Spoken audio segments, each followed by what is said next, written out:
Roger Stone is the former Trump confidant aide who has also been a guest on this program. Roger Stone, of course, was convicted and then pardoned by Donald Trump.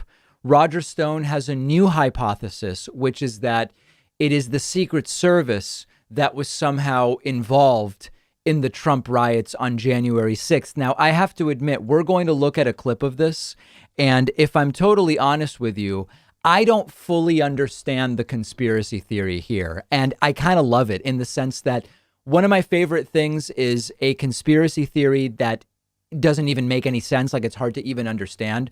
There's lots of conspiracy theories where you hear it and you say, that just doesn't sound like it's really the way things are. But this is one where I'm left asking, what exactly is Roger Stone even arguing here? So let's start taking a listen. This is Roger Stone on Newsmax.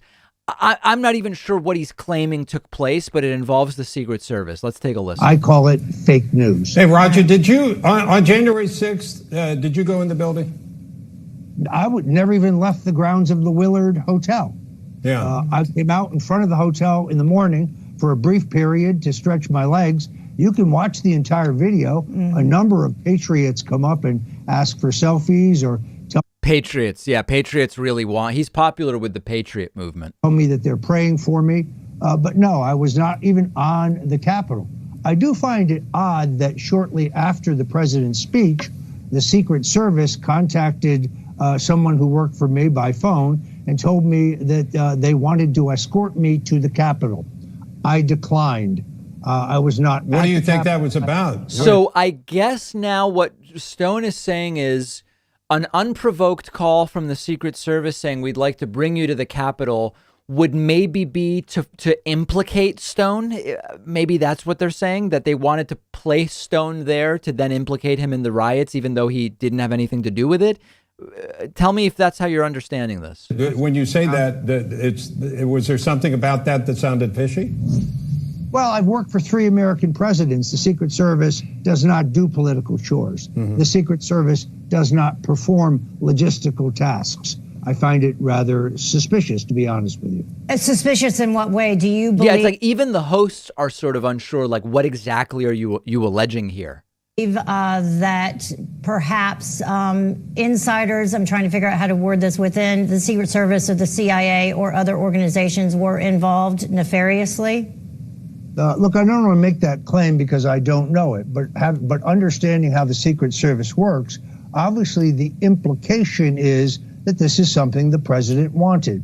I'm sorry, I declined. I was with Pastor Mark Burns and Reverend Randy Coggins in my suite watching the whole thing unfold on television. Right. So my other question. Yeah, making the case. So I guess the conspiracy theory is the Secret Service. So Tucker Carlson and others have been saying it's the FBI that was involved in the Trump riots. Roger Stone is saying, I believe, we have to interpret it all because he's being kind of cagey and weird about it. But he's saying the Secret Service, which would not normally be involved in something like this, tried to put me at the scene of the crime in order for me to later be implicated or something like that. Now, of course, we don't actually have proof that this call even took place. If it did take place, we don't have proof that it was actually the Secret Service. There's no evidence for any of this, but it is another one of these conspiracy theories presented without any evidence. And we'll see if this one also becomes part of the referential record. Remember, with Tucker Carlson, Tucker floated this idea that the FBI organized the Trump riots. And then the next day, Congressman Louis Gohmert demanded we look into it, even though Tucker presented it without any evidence. That's how they do it. That's how they insert narratives as fact, which then become referential in their future claims. We'll see if it happens with this one, but that's the latest claim from Roger Stone. The Secret Service, it sounds like everybody other than actual Trumpists was involved. It was the Secret Service. It was the FBI. It was Antifa dressed as Trumpists, but definitely no Trumpists. But at the same time, it was totally peaceful. Figure that one out.